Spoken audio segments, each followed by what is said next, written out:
I'll make a motion we approve the consent agenda. Second. All right, we have a motion and a second. Any discussion? Roll call, please. Lane, Yes. Anna Michael, Yes. Ritter, Yes. Daniels, Yes. Murdoch. Yes. Thank you, council. Motion carried, Mayor. Okay, so for this next item, can you mute or exclude Councilman Ritter? Yeah, let me see what I can do for that. I think there was a Mute Kevin. I can dismiss Kevin. We'll mute him. We'll try that. We'll call that good. Okay.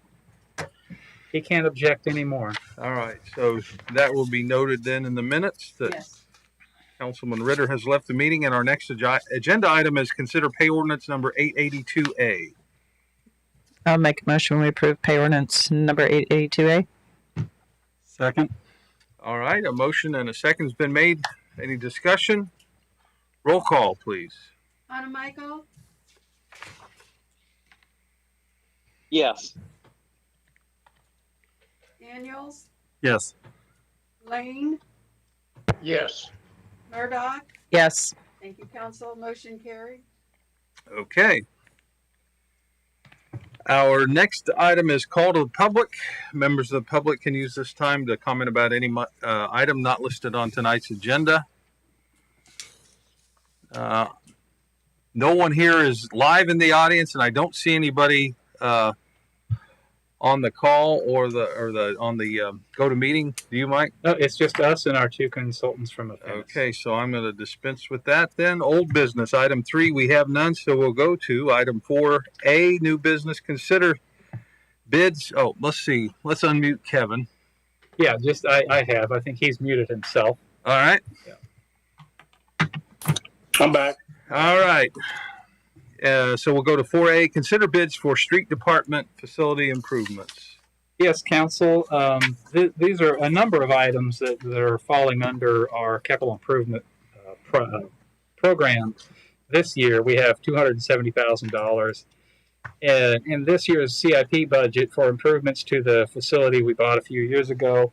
The majority of that was some lean-to structures out and back, which are now, if you have an opportunity to go by there and see that, those are now largely complete. The other items relate to some other improvements that we need for the facility. So in the end, what we'll ask for is actually 4 separate motions on 4 different bid items that we've collected over the last several weeks. I'll just go through those briefly here. The staff report has the exhibits, have all the items associated with each one of the bids. Exhibit A was getting electric power out to the new lean-tos out back. We'll need lighting, of course, and then the vehicles need to have block heater plug-ins. Some of those larger vehicles need to have heater plug-ins. So we need a pretty robust electric powered run to those buildings. So we got 3 bids for those, and the lowest bid on that was MC Electric for $10,150. The next item has to do with replacement of the overhead garage doors. They're there and they operate, but they're very leaky and they're dented up and they're not insulated. So this would replace all 5 garage doors. The lowest bid here was Tracker Door at $23,832. Had a conversation with Lori this morning, not Tracker Door, overhead door. I had a conversation with Lori this morning about Tracker Door Systems being a local business, and the bid was so close there, the $23,847. Our purchasing policy does have some provisions to allow a local bidder the opportunity to match the next lowest bid if it's within a certain percentage of difference. But that only applies for purchases less than $10,000, and it's only a 5% difference. So in this case, the Tracker Door bid, it was bid without openers. Each opener, if you look at overhead doors bid, each opener is about $1,200. So that adds about $6,000 somewhere in there to the price. When you add that in, we're not really even in that percentage window. So with that, there being a $5,000 or $6,000 difference, didn't think it was appropriate to go to Tracker and ask them if they would either install the openers basically for nothing or match the low bid from Overhead Door without the openers because of the difference. So still, the recommendation is there for the Overhead Door at $23,832. Exhibit C relates to a truck lift. In this case, it's a 40-ton, 4-post heavy truck lift. We do have some post lifts in the CIP for next year. This would take the place of those, and it's about a third the cost. And we can get it in the budget, the $270,000 we have allocated for this year. So we'll be taking those post lifts out of next year's budget. We can allocate those funds someplace else. Low bidder here was Automotive Equipment Solutions for $76,076. Exhibit D relates to a gate opening system for the yard. As you come off Lexington Avenue, there's a gate right there. Right now, we just have to leave it open during the day and close it manually at night. Want to get an automated opener for that. So the low bid there was Allied Fence. We only got 2 bids for that. The last one, fence contractors were very busy, very difficult to get bids on this. But low bid was $14,989.84 for that. Those are the action items. We asked for your approval on each one of those low bidders. I think you're probably going to have to make separate motions for those. The remainder of the balance of the $270,000 we'd like to allocate toward the fencing, the perimeter fencing, and we'll do as much of that fencing as we can. Looks like we'll have about $26,800 left over if everything goes as planned with these 4 approvals that we're asking for tonight. We want to get those projects well underway and nearly complete before we're sure how much extra money we have, and that'll also give us a little more time to get some bids from fencing contractors. Like I said, the fencing contractors are all pretty busy right now, and we're hoping they'll free up a little bit later in the year. So we'll be coming back to you with another bid for the fence, but it's, we're hoping we'll have 26,000, somewhere around there, left over for bids to get the fence. So our recommendations are on the last page of the staff report. Those 4 low bidders, accepting those, and then the balance will be back.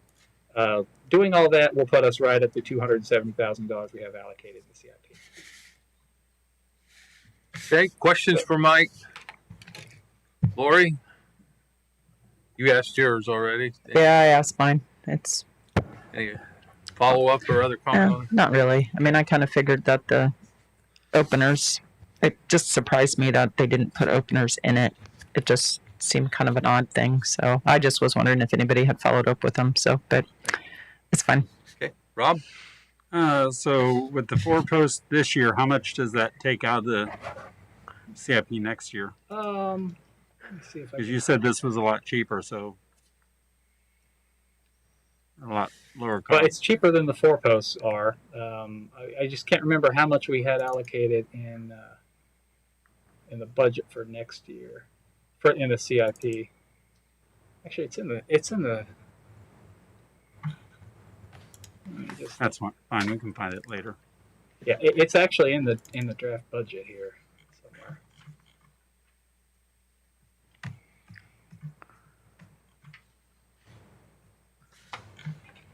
It's way down there. Probably all the way at the bottom. Yeah. And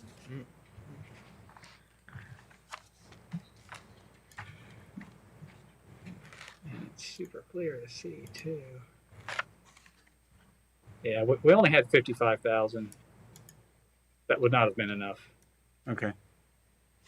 Yeah, so we'll take that out.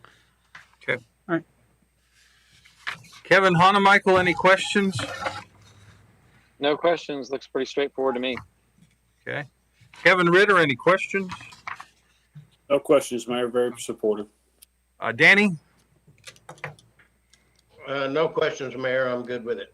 Okay, if someone would like to start the motions. Yep, I'll make a motion. We approve the bid from MC Electric for a 200 amp electric service in the amount of $10,150.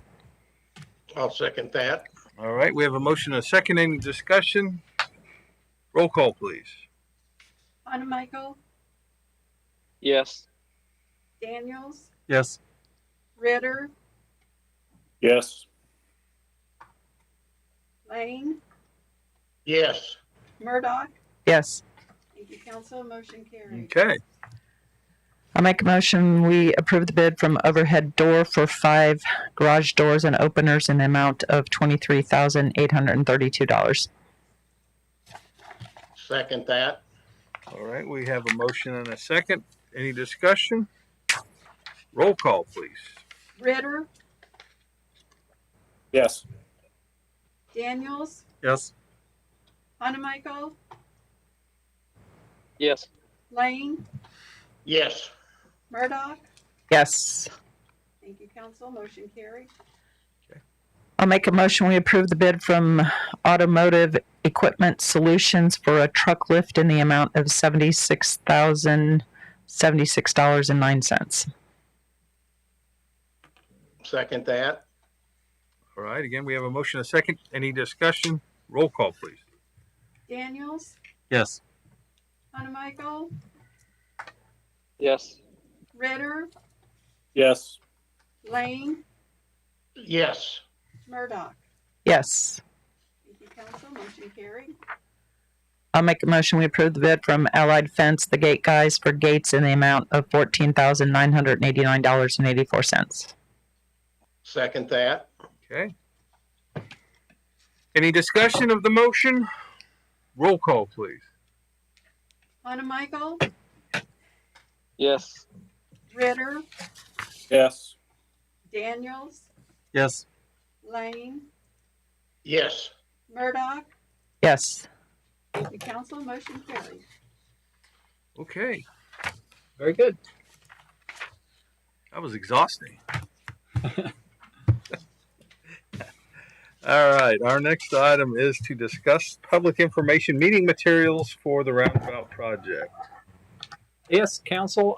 Here again tonight are Mike McKenna and Chris Farney of Affinis, and I think they've put together a PowerPoint presentation of the information that we'll be giving at the first public meeting.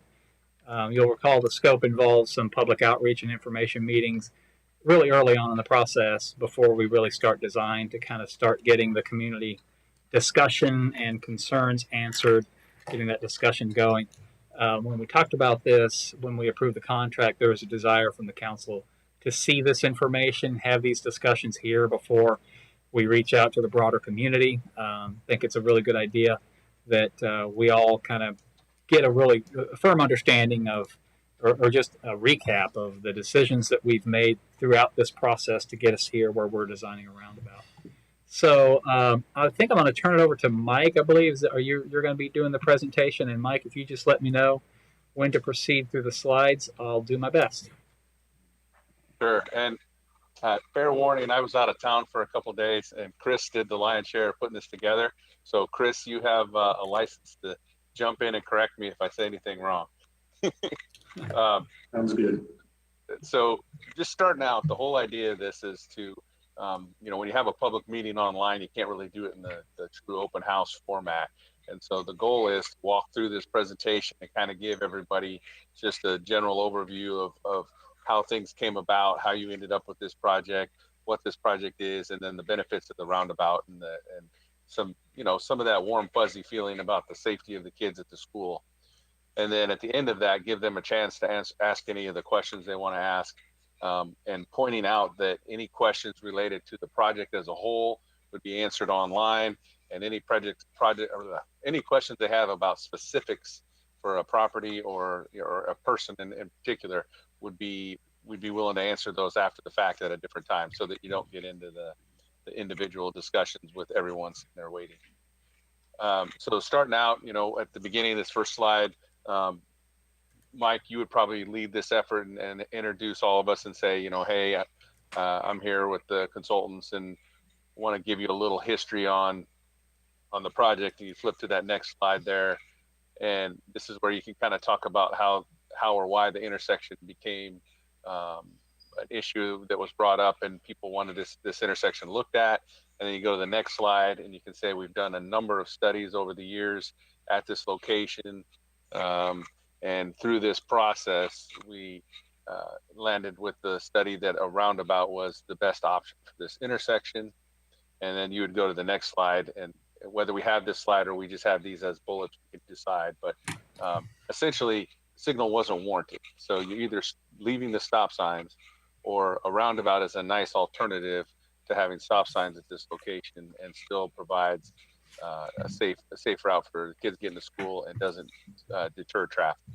So then when you would go to the next slide, and this is where you can hand it over to us, and Chris could talk a little bit about the geometrics in the roundabout, and how it's a multi-lane roundabout that in some respects operates as a single lane roundabout, because you really have two choices when you enter the roundabout. You're either going straight or you're making a left or right turn. And so it's not the full-blown two-lane roundabout where it's a lot more difficult to make decisions. It's a pretty easy one to make decisions with. So then you would go to the next slide. And here, so you see these diagrams a lot in different publications, and basically it's always attributed to the 4-lane roundabout. And essentially you could do the dividing of that for 3 lanes instead of 4 lanes. And so the vehicle conflicts for a roundabout would be 6 versus 24 for a typical intersection. So there's a lot less conflict at a roundabout intersection. And when you go to the next slide, this talks a little bit about how that affects the accidents at an intersection. And so the roundabout intersection does have a benefit overall for collisions. You see that 37%, and on the pedestrians, there's about a 40% reduction. But the real big deal is you look at the injuries and the fatalities at a roundabout intersection, and there's a really significant drastic reduction in those. So it's a much safer intersection overall. You want to go to the next slide. And this kind of sums up the benefits of the fewer conflicts, reduced chance of injury, promotes slower speeds. And then that bottom thing there is the rules of the roundabout, very basically in 4 moves there. So you slow down at the approach. You're basically looking over your left shoulder, and you enter when there's a gap in traffic. You have your blinker on when you want to exit to give people an idea which direction you're going to go. And you yield to any traffic that's in the intersection. So if somebody's already in the roundabout, you're going to yield to that person. So it's very, very basic on the rules. And the next slide. This slide will actually probably come out, and that keeps traffic moving. We'll go on the last slide. This is redundant to the last slide. So skip and go to the next one. And so this is where we'll jump into some examples. And this is where I want to tell a story a little bit about the Blue Valley High School roundabouts, and the fact that this is a project that when we were selected for it made me a little bit nervous, since my kids went to high school there and a lot of my friends were their parents. So nobody liked roundabouts there either, and they didn't really want their kids driving through them, and thought it was a bad idea. And as we went through the process, and I heard a lot of information from them about it, by the time they were done, I can tell you, just my own son came home and said, "Dad," he goes, "my drive to school went from 25 minutes on average down to 10. I was like, seriously? I was like, that's pretty cool. And then you start talking to the parents, and they're like, I can't believe I'm saying this, but I really like that roundabout at the school. And the principal, and then you guys hopefully have seen the video, but the principals, they're on board. They love the roundabout. The superintendents think it's great. The city was happy with it. The city was already had some other roundabouts. And then the thing we wanted to point out was they're not all in one location in town. And this is just a small sample. Actually, in southern Kansas City, there's tons of them up north as well. But there's an example. The top left you see there is Prairie Star Parkway, and we only show the one in front of the high school as the example, but there's actually 7 on that corridor. And we're only looking at putting 1 in DeSoto right now, so this isn't 7. And then down below is the new high school in Olathe West, and you'll see there's a big roundabout there in front of that high school. Works well. And then Over here at 133rd and Lamar, you got Overland Trail Middle School. This is on the top right, the Overland Trail Middle School and elementary school. And I point this one out because this is probably a little more similar to the situation that you have, where it's not actually the school driveway. This is the arterial intersection near the school. And this one also works very well, and it handles the traffic. The bottom right, excuse me, is one of the two that are at Blue Valley High School. The map in the middle, yellow pins are where these roundabouts are located in town. And for orientation, you can see where 69, 35, and 435 come together there in the middle, in the triangle. We'll go to the next slide. And this is where we would entertain questions. This slide is an extra slide that we'll have in there that we're not necessarily going to go to unless somebody brings up a question about right-of-way. And this is our understanding of what's out there currently from a right-of-way standpoint. Yeah, this one I'll jump at Mike just a little bit.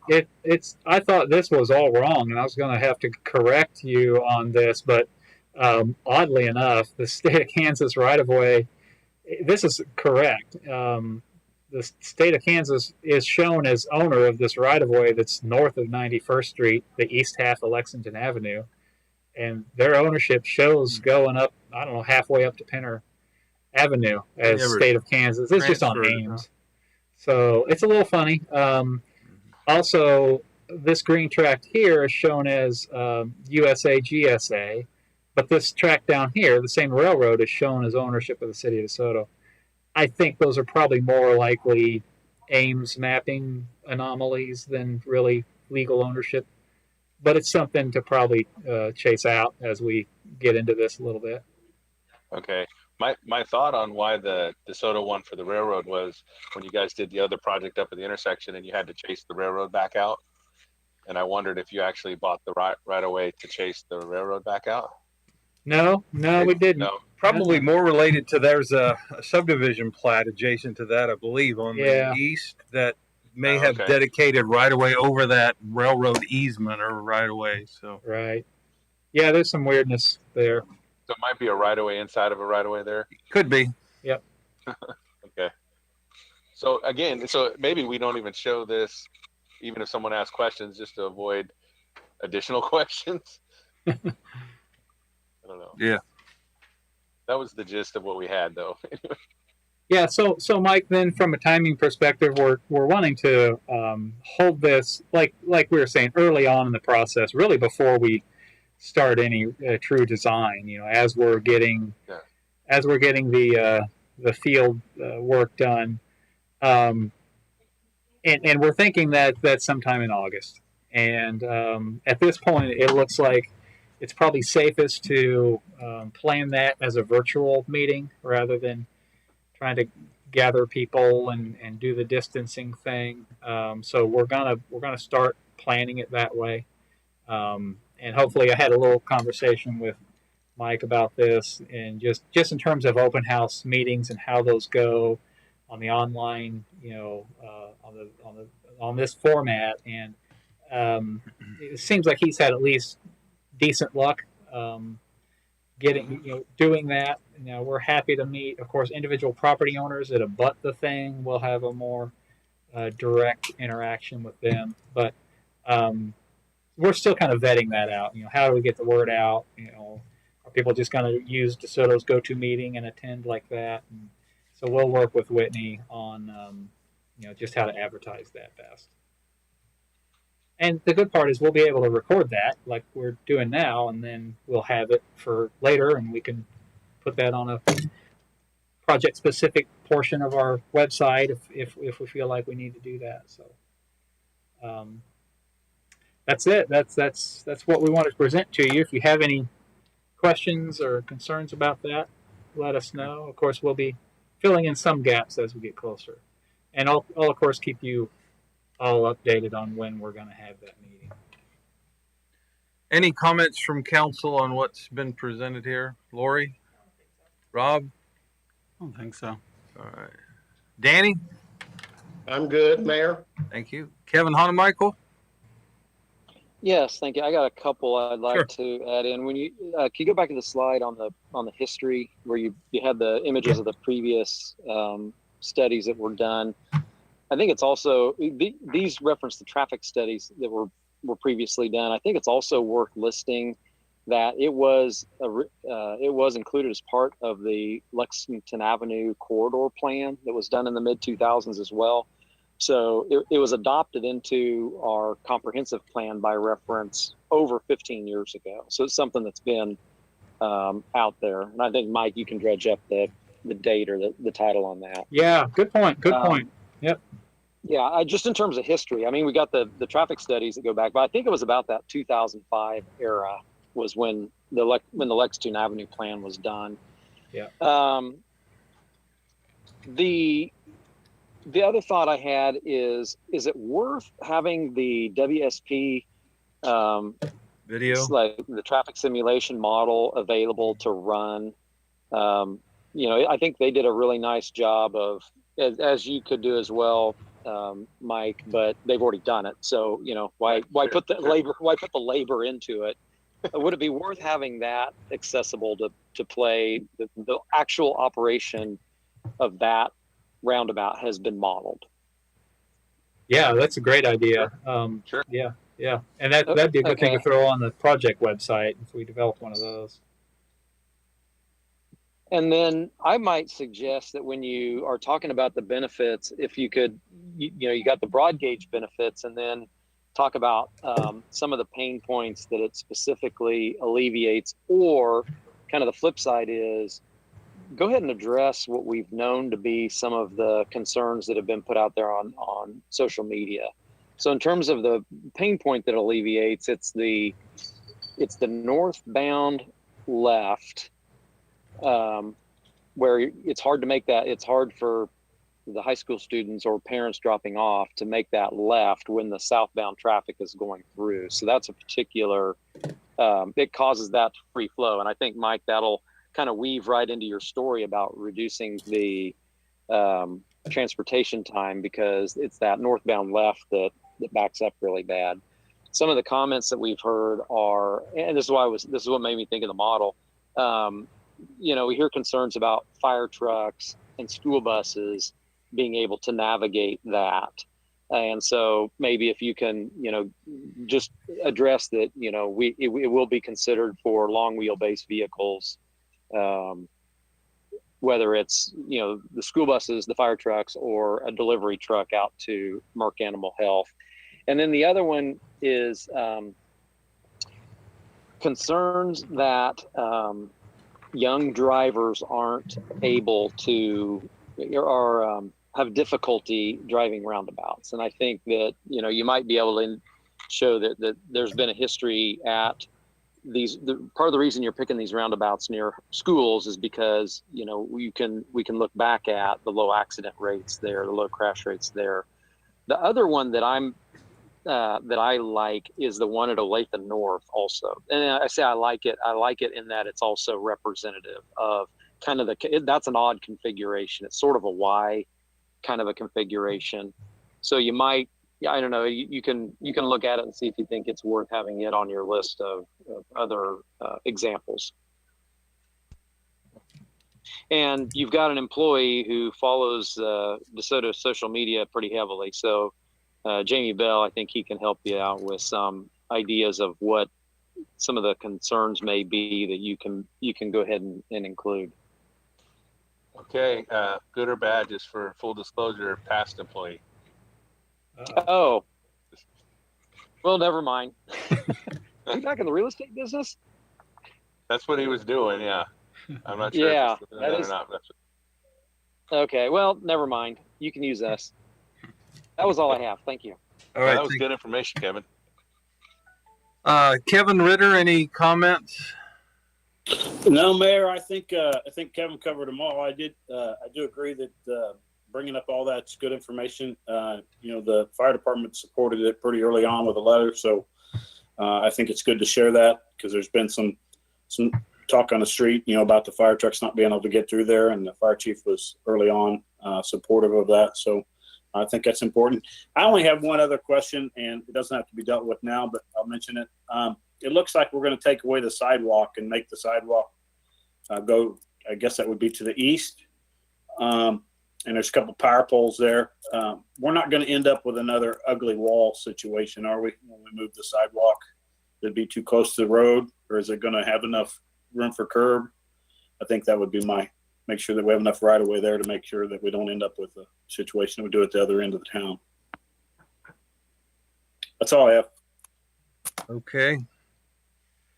I guess the one thing I wanted to bring up to make sure that we are clear on and have a plain language answer for is we've said that numerous times these studies don't show that a signal is not warranted. Well, to anybody that's not in the engineering world, what does that mean? You say it's not warranted. Well, I'd say, well, I'd have to sit there 3 or 4 minutes. I think the signal would help there. So help. Let's be prepared to plainly answer, I think, why that a signal is not an option, more than just stating the MUTCD criteria that it doesn't meet the warrants. So kind of what I've always thought of that, how I've always tried to explain it, is if you put a signal in when it's not warranted, it does more harm than good. It causes more delays than it helps. It causes more accidents than it solves. Mike probably has a better, he's been doing this longer, might have a better plain answer than that, or you might. I think it's just something I think what that will probably be a question, or that will be the first remark back on Facebook is, right. A signal. Somebody would say, I still say a signal would work there better. And well, it might, it won't. But, so let's give it a little thought to that before the meeting. Because I think that's going to be a question.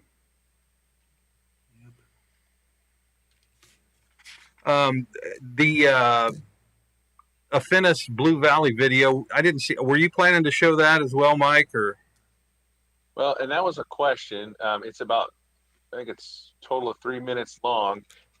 We went back and forth on whether to add it or not add it, and just wanted to get your opinion.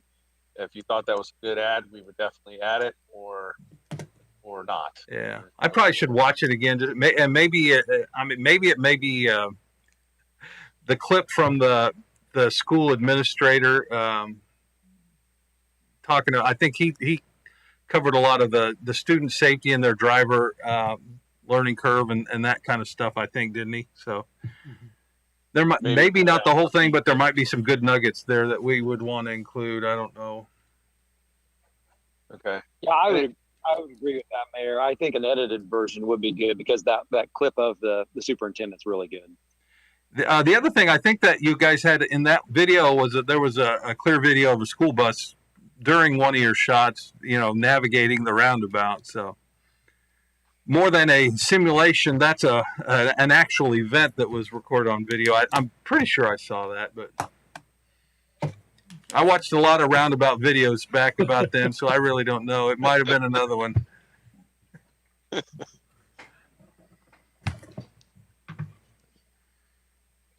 That's good feedback. Good feedback. Yeah, thank you. Okay. All right. Thank you, Mike. Thank you, Chris.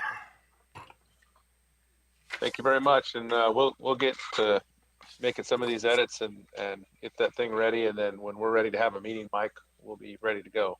Yeah, sounds good. As soon as we get this additional information in there, we'll shoot it out to the council and let you know when this meeting's happening.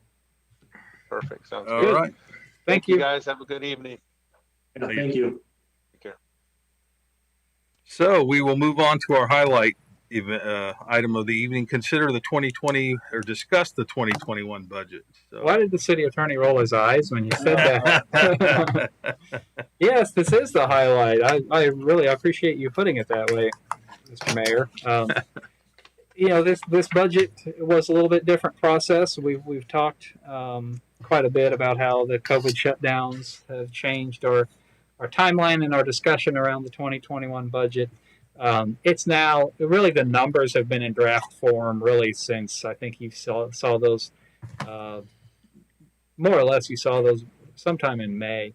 The numbers really haven't changed much, but what I've done now is incorporate those numbers into the full budget document that includes the narratives and the policy directives and the 5-year projections and all those things that we're used to kind of seeing as we get through the budget. Our timeline is, as it always is, toward the end of August. It's due to the county courthouse. So the intent is to have this discussion here tonight, and hopefully have the budget. Hopefully the budget is in the format where it's complete enough we can advertise for the public hearing, either at either meeting in August. So the first or the second, either one would work, and so we'd still be able to make our deadline with the county. So that's the kind of time frame. I do have a quick PowerPoint presentation. None of it should really be new information for you, but I'll just spend a few minutes. Stop me anytime you have a question about anything. Just spend a few minutes hitting the highlights of our 2021 budget. The first slide here is a budget summary. This is one of the first pages in the budget document. It shows, in general, broad brush terms, where the funds lie for each of the major funds in our budget. So we start with the general fund. We also have water, sewer, refuse, police, and debt service, and then capital improvements. We do have some other smaller funds that don't really make this list, but these are the big ones. So in terms of the general fund revenues in the 2021 budget, it's right about $4.4 million. Expenses are 5.3. This is a common practice. We always budget expenses exceeding the revenues to give ourselves the ability, in the event revenues come in more than expected, to expend more funds. Obviously, we keep an eye on this throughout the year. We also budget quite a bit of contingency in the general fund, a $750,000 contingency.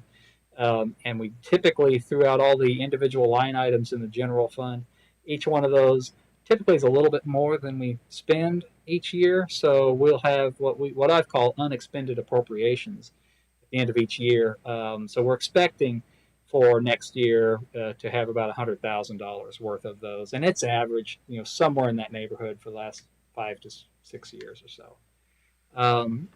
So we know that the general fund is going to be impacted by the COVID situations, and we do anticipate a economic downturn that's coming out of this, and we've talked about this. I'll have a little bit more about that in just a little bit. Water fund and sewer fund, on the other hand, are not expected to be overly impacted by the downturn in the economy. Our water revenues are up, sewer revenues are up, billing is up, population user bases are increasing. So the water fund, again, we're budgeting more than revenues, $1.8 million in budgeted revenues, $2 million in budgeted expenditures. Same thing for the sewer fund, $689,000 in revenues, $700,000 in expenses. Refuse and police are pretty much pass through. We collect the revenues, and we have one contract with our waste hauler, one contract obviously with the sheriff's department. Those are kind of pass-throughs, and debt service gets a little more complicated, and we'll go through some of that in just a little bit. So this is kind of an overall snapshot of the budget. So overall, among all the funds, budgeted expenses are about $13.7 million. And down at the bottom here, we have the fund balance going into the year and then leaving the year. So the first part of really any municipal budget is the valuations and how they're doing. Between increased assessments and new construction, our total valuation for the city is up about 8.4% from last year. Total valuation is $89,880,000 for next year. That's 8.4 increase over last year. These are kind of form the basis of the mill levy. You can see our assessed valuation trends throughout the last several years, trending upward each year. Of course, most of that is real property, is in the yellow, and there's personal property and utilities that represent just small portions of the total assessed valuation. So for the mill rates, again, this is the fourth year, and I'm sorry for those here in the room. I'm having to move this the go-to meeting thing around the screen a bit. And I know you can't see that if you're online, but in general, this is the fourth year in a row where our overall mill levy will decline, just slightly from 24.195 for 2020 to 24.029 for next year. There is some shifting of the mill levy, though. We issue mills for the general fund, for law enforcement, and for the debt service fund. So the general fund mill levy is going down pretty substantially from 14.1 to 13.5. Law enforcement mills also going down from 5.85 to 5.5. But the debt service fund is going to go up by 0.8 mils, and that's a result of some borrowing that's in the capital improvements budget for next year. So in order to keep that fund solvent and healthy, we're going to have to increase the mill levy. But taken in total, it is still a decrease from 2020. This is how that looks graphically. So you got the general fund in the blue, the law enforcement in the red, and the purple is debt service, and the totals there you can see just slight declines over the last 4 years. I guess I had that slide in there twice. Sorry. Same thing. So in terms of policy directives, we spent the first kind of half of the budget cycle deciding what we're going to do with this COVID shutdowns and how we're going to manage future projections. This budget is really kind of a status quo. I wouldn't call it placeholder, but it's a status quo. We're not initiating any new initiatives. We're not buying a lot of things. We're not adding staff or programming. It's kind of a status quo budget.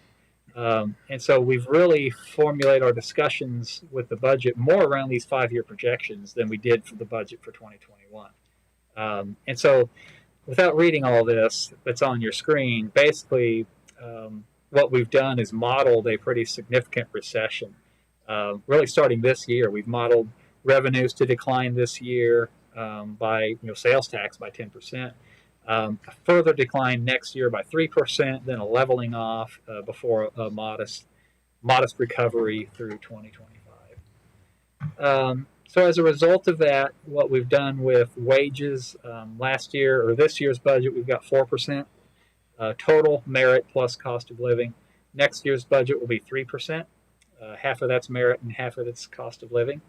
And there will be no staffing changes at all to the general or water. We're not going to add or subtract any positions next year. Vehicle equipment and replacement program. This is, I think, it's the 4th year of the program. Only 2 acquisitions next year. Street Department's getting a dump truck, and the Water Department is getting a new vacuum unit.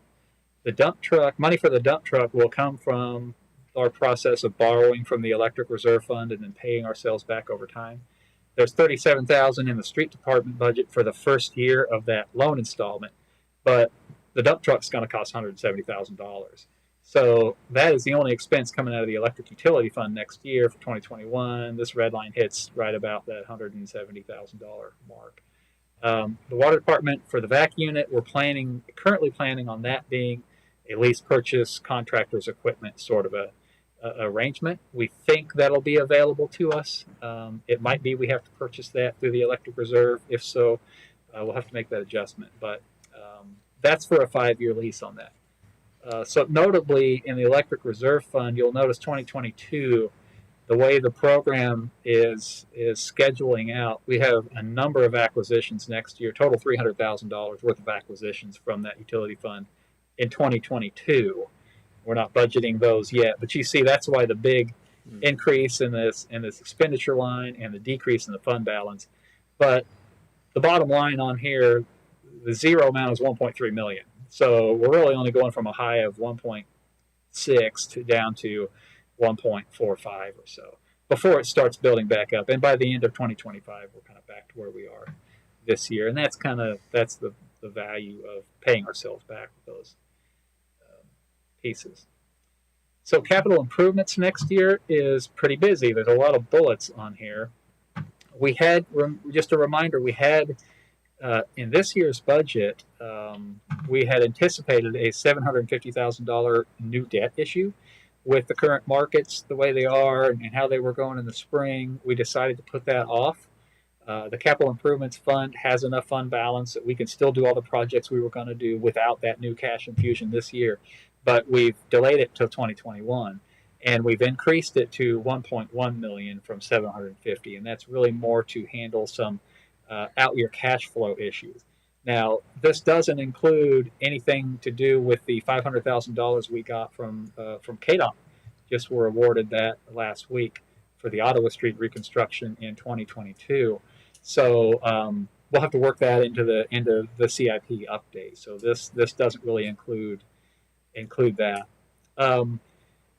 So for 2021 CIP projects, we've got $2.7 million. I won't go through all that list. So go through the first one on the list. Yeah, that's not right, is it? You still have to fix that. You still need to fix that. What was that last year? No, it was earlier. Last time we looked at it. a month ago or so. Yeah. I was going to remind you this morning, and I forgot. What? Oh, yeah. No, we only got 50,000 or so for that. Yeah, that's the roundabout. That's the roundabout. That's the roundabout, right? Okay, we'll rename the roundabout project to Miller Park Drainage because I can't fix this. Yeah. I'm sorry. You can see the others on here. We're going to design Ottawa Street. So a big effort for that next year. There's the Miller Park Drainage, 50,000. Remember the conversation now? Yeah. Same conversation. My apologies. I was going to send you a note last week when I said so that's in the budget because this PowerPoint's new. And then, of course, we just talked about the column lists are going to be coming out of this list as well. Okay, so the water fund we talked about isn't terribly impacted by the COVID stuff, but again, it's a status quo budget. We did budget a 1.8% rate increase for this year that we're not going to need. And for 2021, we're showing a budget of a 1% rate increase, just shown in the budget. Again, we'll evaluate that and decide whether or not we need to implement that increase or not. Overall, the 2021 budget is a little over 2% higher than 2020. It's because we're getting that new vac unit and increasing our transfer to the general fund. We've always transferred some money to the general fund from the water fund for administrative costs up front and just other support that the general fund gives it. We increased that last year to 80,000, and again this year it's increased again to 100,000. Sewer fund is much the same. We budgeted 2% this year that we're not going to need. The 2021 budget assumes a 0.5% increase. Again, we'll evaluate that as we get closer to throughout the fall. We usually evaluate that toward the end of the year. So if we need to enact it, then we're ready to do that at the first of the year. So revenues, on the revenue side, sales tax. We talked about, this chart kind of tells it all. We talked about what our plan was. This is the amount, peaked in 2019. We're assuming right now a 10% reduction for these collections in 2020. Incidentally, they're running about 10% more than last year currently. So we're not assuming that trend's we're through continue. April now, right? That's through April now. Yeah. So that was the biggest shutdown month. Don't know. People were getting their stimulus checks at that time. Maybe they were revved up about online shopping. We'll see. But that hasn't weakened like we really expected it to. So the more good news, the better there. But this is what's in the budget, what's shown in the budget for next year. Or for the projections this year is a 10% reduction. For next year, it's a further 3% reduction. So it keeps going down a little bit for 2021. So that's what's included and assumed in the 2021 budget. Then it's flat to 2022, and then you start a modest rebound through the out years of projections. So when you take a look at that, those revenues and the assumptions we have about growth, this is what the general fund looks like. We ended 2019, or began this year, I guess is probably easier to say, at 2.3 million. We're projecting right now with the 10% reduction in sales tax revenue and really not a whole lot of reductions in the budgeted expenditures. We think we're going to be just under $2 million by the end of this year. Now, again, the sales tax revenues keep going up by 10%. This bar could wind up higher than last year. This is what we're projecting right now. And then the 2021 budget projects a further reduction, but we're still up. If the solid blue line here represents the percentage of the fund balance that we have in reserve, as a percentage of operating revenue. So, operating expenses. So we're still, by the end of 2021, we're still around 40%. Our financing policy says that our target is around 30%. So we're still well above that. And really the model is kind of crafted to moderate these balances back toward that 30% line in the out years. My goal, we don't want to collect more taxes than we need. We want to spend the money that we collect. So the goal is always to kind of keep it at that policy level. Right now, I don't think it's prudent to craft our budget such that by the end of 2021 we're down to 30%. I don't think we should take that approach. This would be a more conservative approach. Law enforcement fund, I talked about the reduction in mill rate there. You can see there's really not a whole lot of need to keep a lot of money in the law enforcement fund. We don't have this 30% sort of target that we're looking at. So this number, the red line, represents the mill levy and not that percentage of expenditures. But you can see 2019 law enforcement fund wound up, started this year actually just under $100,000. And so I've further reduced. We reduced it last year. I further reduced it this year to 5.55. You can see that the fund balance will further reduce as we go through the projections. Debt service is the one that's increasing, and this is because of the debt that we're going to issue next year, going from 4.2 to 5.0 next year. And then there's another issue of 1.7 in the following year, in 2022, that's projected. At that time, we'll need to raise the mill to 6.0, so another full mill of debt service, if we elect to move forward with that and move forward with the projects that we have on the CIP. So you can see that the debt service fund, again, it's not one that needs a big reserve in. We know what those costs are going to be. The revenues are largely generated by mill rate, although there is some sales tax in it. So there's a little need to have some cushion in there, but not a lot. So, as long as we're keeping our head above water in the out years for this, then I'm happy with this projection. But it does program another 1 mil increase next year. The water fund is similar. Into 2019, very strong. And these projections have that year-end balance moderating toward the 30%. And the same with sewer fund. We're up around 60% here by the end of 2021. So we want to moderate those back toward 30. And that's it for my presentation. So I'll stop there. If you have any questions, I'd be glad to answer those or try. Okay. I will get that fixed in that. I'm going to make a note right now about that. Questions for Mike on the budget?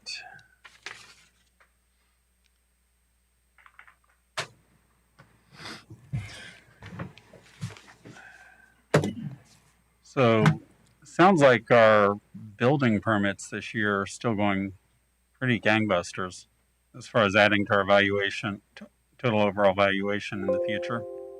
Yeah, so I didn't get into it a lot, but the valuation is revaluation, so increased value of existing parcels, and it's new construction. And actually, that ties into the property tax lid for the general fund. And you see the general fund, we've decreased the mills on the general fund. We didn't have to decrease them last year, but we had to decrease them in 2018 going into 19. And again, this year, because of the property tax lid. That equation, if we had a lot of new construction, and the new construction was all this increased valuation, we wouldn't have to decrease the property, the mill at all. We wouldn't bump up against the property tax lid.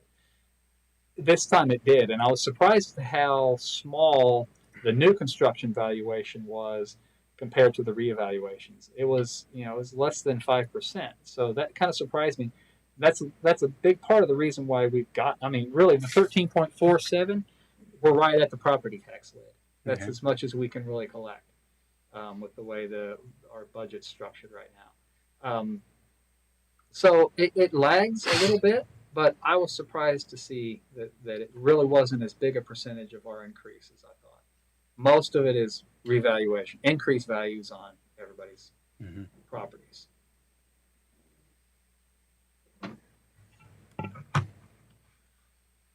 Okay. So no action required. What do you need? No action required. Mayor, can I ask a couple questions? Go ahead, Kevin. Yeah, Mike, you mentioned the $500,000 from KDOT, and I guess I had looked for that in the chart. So I guess you haven't updated any of the tables to include that yet, right? Right. Yeah, that's not included. So when it is incorporated, will it offset anticipated debt? Yes. Is that what will happen? So for that year that we get that money, as it applies to the capital improvement fund plan, it'll reduce the amount of debt we need. That's how you're going to deal with it, correct? Well, as opposed to adding to, or will it add to our income, if you will, for capital improvement projects, so that we can reallocate the money to something else? Either way, yeah. When do we need to have that conversation? Yeah, when do we get those funds? It's a reimbursement, so we won't get them until spend them after the project's done. So 2022. So it's reimbursed. So next year's CIP is the one where we'll talk about, do we want to use that as additional funds, or do we want to use that to offset intended debt? Yeah. Would that be right, Mayor? That's right. I don't think we have to make that decision until the CIP update toward the end of this year, or the first part of next year. But I mean, we could have the discussion anytime. You're right. And we could use that money to offset debt, or we could use that money to do more projects, whichever.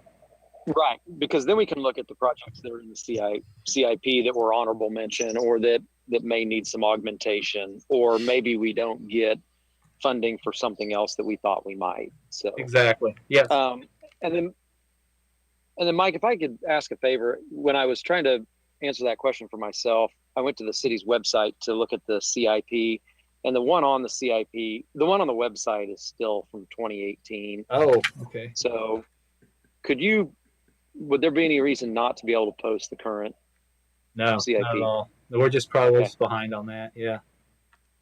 Yeah.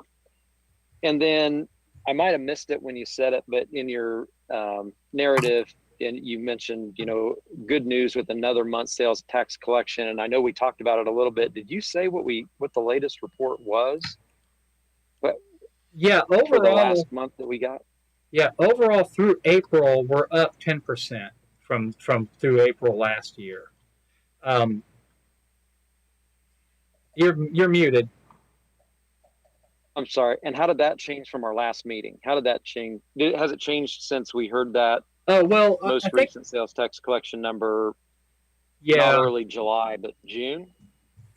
Yeah. So the last time we talked about it, we only had the collections through March, and they were up at that time. I think they were up 12% or so. And now we have the collections through April, and year total we're up around 10%.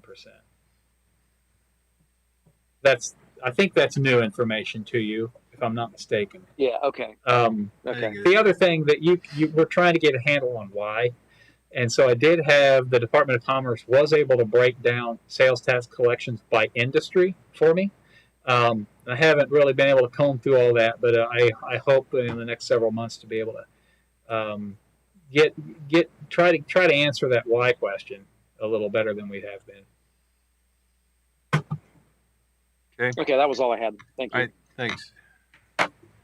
Anyone else before we move on? Okay. We Good. will. Thank you. Sure. Thank you, Mike. Move on to item D. Consider real estate purchase contracts for 31.6 acre property. Yes, council.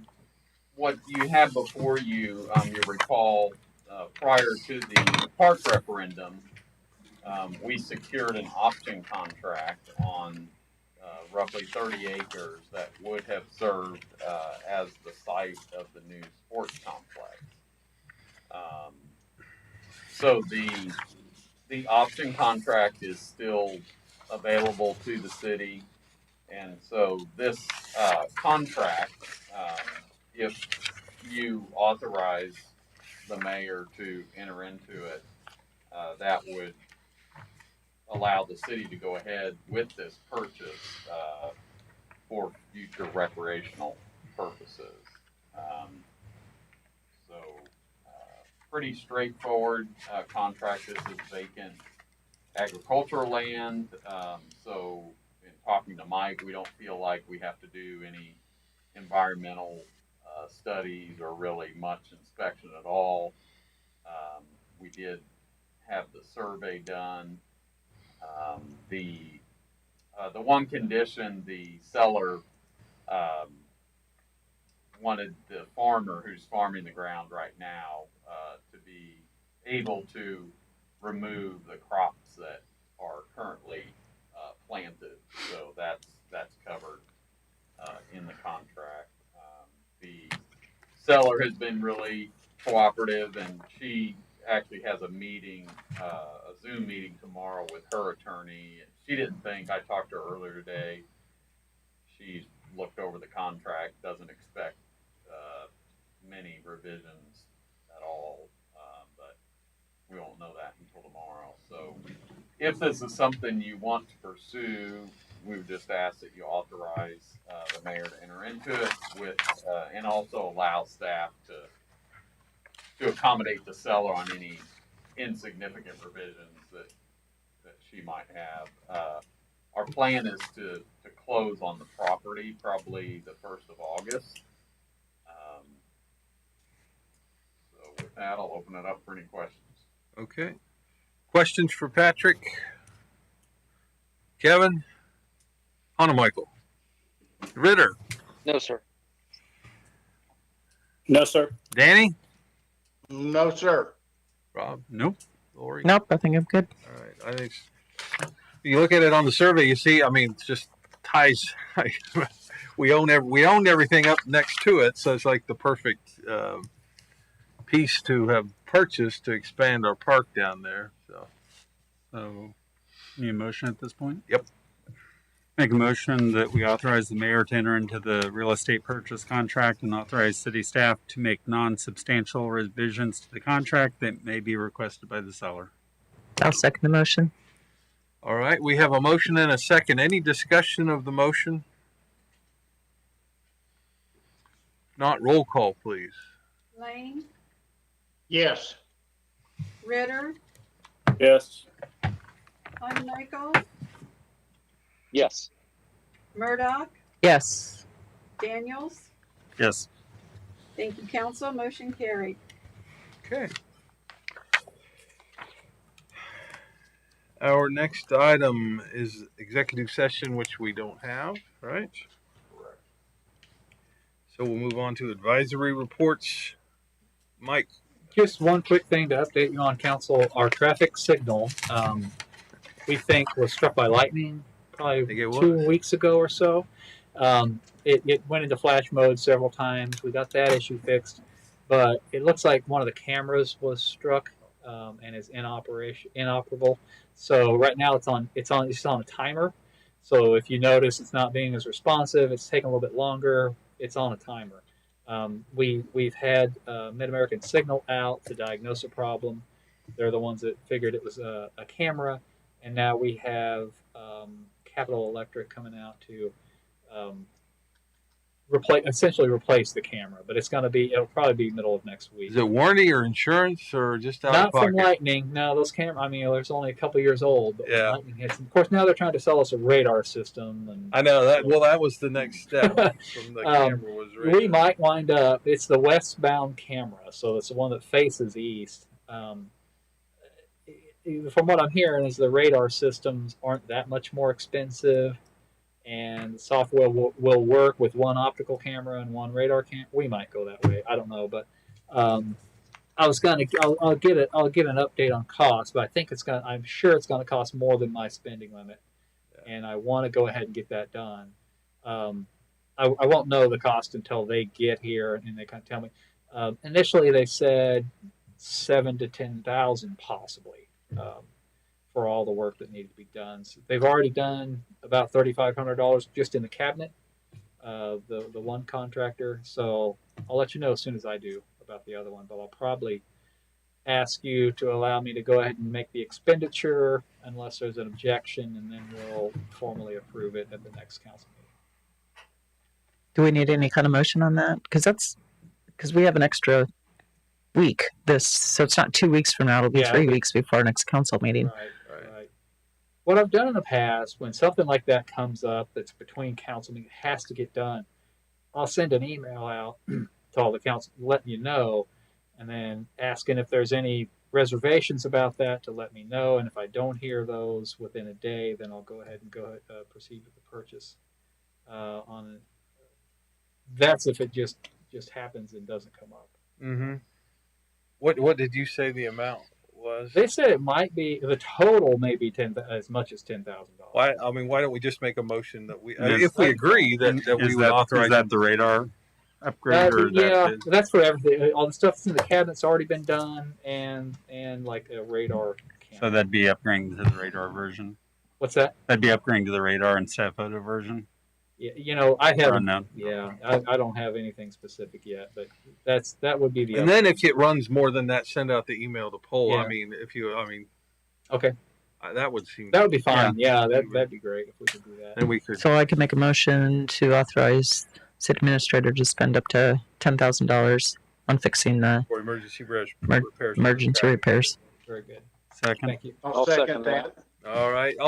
We have a motion, a second. Any discussion? Roll call, please.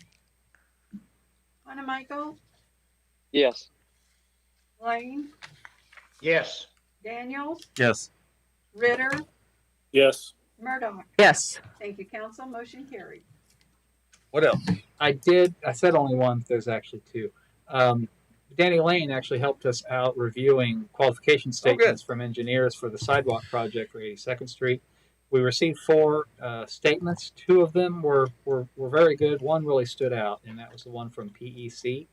And so, they went into a lot of detail about our particular project and how they would go about it. So, Danny and I and Brad had a conversation this afternoon, and we'd like to go ahead and proceed with PEC. We'll bring a scope and fee contract back with them at the next meeting, at the first meeting, and I'm hoping to get that, since we have 3 weeks, to get that contract for your consideration at the first meeting in August. Okay. All right, that's it from me. All right. Patrick? Anything? Nothing for me, Mayor. Lana? Nothing for me, Mayor. All right. Danny, anything under council comments for the group? Yeah, Mayor, thank you. I wanted to say thanks for Mike for getting with the people for the large item pickups on Cedar Creek Road. That was taken care of.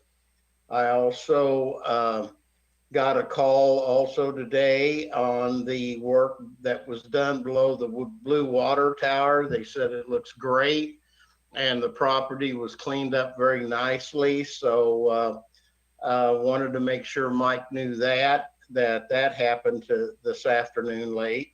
And I heard 2 comments for the street department on 83rd and Lexington pavement and the striping and how nice it was to drive that route now.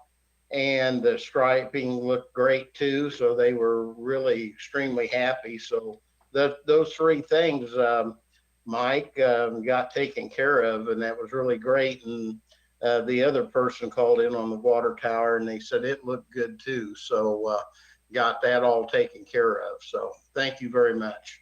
Okay, thank you, Danny. Kevin Ritter, any comments tonight? Yes, Mayor. I'd like to. I don't know if Mike took care of it or the landowner took care of it, but they cleaned up the property across from Chair Stokes that was overgrown and very high. So did a great job. Mowed it down very nice. Didn't seem to disturb the pollen as much as last year. So that was nice. The other item I had was you had sent out, I don't know if it was to everybody or just to me or a couple people, on some signage on 91st Street with the businesses that were located back behind with some directional signage.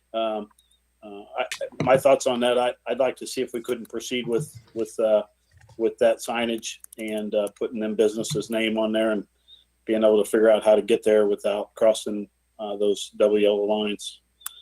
That's all I have.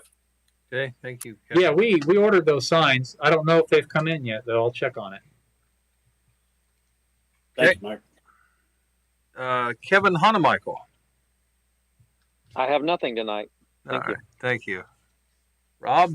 I had nothing until Kevin Ritter spoke up, and that reminded me, did we order, or do we have the crosswalk signs for the 83rd Street sidewalk that's been put in that finally got striped? Yeah, it's striped now. It is striped, but did we go ahead and get the... I'll have to check on that, Rob. Thanks okay for the reminder. Like I said, I'd forgotten about that till he mentioned it, and make sure we get the at crosswalk Valley Springs. signs. Yeah. Lori? Well, since we were talking about cleaning up and doing such wonderful jobs of things, that still hasn't happened at Jake's. But is there a reason also why along Commerce, the black barrier when they put the sidewalk and stuff is still there? Because behind it is 3 feet of grass growing. It's like they can't trim the grass because the barrier, I would assume, is the reason. You're talking about there along like in front of Jake's? Well, both. Jake's is a mess all over. Yeah. I will continue to say the cones from when they poured the pavement in the drive going in is still laying there. There's still rebar sticking out. You probably can't walk safely on the sidewalk in front of it. But and when you down around the corner, I'm still talking. Down around the corner, when in front of, which would be on Travis's, where the apartments are. Those new sidewalk there is got really high grass because it still has that black barrier when they put it in. And I don't know if it has to stay there yet. It kind of does. A lot of that site's still just bare dirt. You know, what you need is uphill from there to be, you know, all. Well, maybe he can get somebody to weed eat it then, because it's pretty tall. So we can look at, and then on Jake's, we plan Monday to initiate code violation process on all the things you've mentioned. Yeah. You know, well, just everything. Everything you've mentioned. Yeah. And you know, we tried to work with them for a couple of weeks to tell them we're going to issue a letter. So now it's time for the letter. So. And the last thing, Lana, do you have is there one more thing to sign? There were two. Well, this one's 881. This is 882. We need 882A, which would have been the EDC one from today that we approved. Maybe. Okay. Maybe it'll be for next one. Just so that, you know, that's not here. This is last week's and this one. So. Oh, the checks are here, but that's all I have. Thank you, Mayor. Okay. I guess I wanted to follow up with you, Mike. Any movement from the county on disbursement of COVID funds? Yes, there has been. So I don't know if the last time we talked, if they had formed the committee yet or not. They had. But so committee, 3 city managers from other cities in the county and county administration staff started a committee to look into how those funds will be distributed and the processes by which the county will consider requests or whatnot. They gave an update at the Board County Commission. They've met twice, as recently as yesterday. There's still a push to allocate some of those funds, and right now the number is about 40 to 45% of those funds allocate on a population basis directly to the cities, and allow the cities to be responsible for expending those funds or not, and accounting for those funds. There's also a process underway to have the county in charge of the rest of the funds and have applications come through. But there's nothing specific on that. There is, and I'll forward it to you. There was sort of a policy master plan, sort of a policy statement about how they're going to go about deciding how those funds get allocated. I'll make sure you have that. I think it was on the Board of County Commission agenda this morning. It's probably on their website somewhere. Okay. But I'll forward that to you. Right now, I mean, the goal is to decide what we're doing quick, because the funds have to be spent by the end of the year. But it doesn't seem to be headed in that direction. I mean, I guess it's a lot of the discussion was really more centered around this county process where they take applications and that's make a determination on whether. And even then, it was big in their Yeah. discussion today. There's really not been a whole lot more than just kind of vagalities, I guess, generalities about what the intent is. There's been no commitment to distribute the funds in any particular way, but they're working on it. The other question I had, I didn't read in depth on Shawnee's how they did it, where the funds came from, but they were doing grants to businesses. The city was as relief, and I'm assuming it's not. I'm assuming it's city funds. I mean, if it's not, I'd like to know where in the world they got some other pool of money to help some of their small businesses that we weren't made aware of. Is Shawnee one of the cities that's not part of the entitlement CDBG stuff to the county? Could be. I don't know. Because CDBG had money Yeah. that if you're not in Johns County, you could apply for directly, but I don't know if Shawnee is one of those cities or not. Yeah, perhaps. That must have been. Those are the two items I had.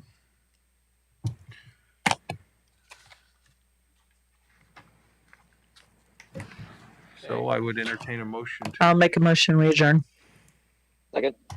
All in favor? Aye. Opposed? Aye. Aye. All right, we're adjourned. Thanks, everybody. See y'all. Aye.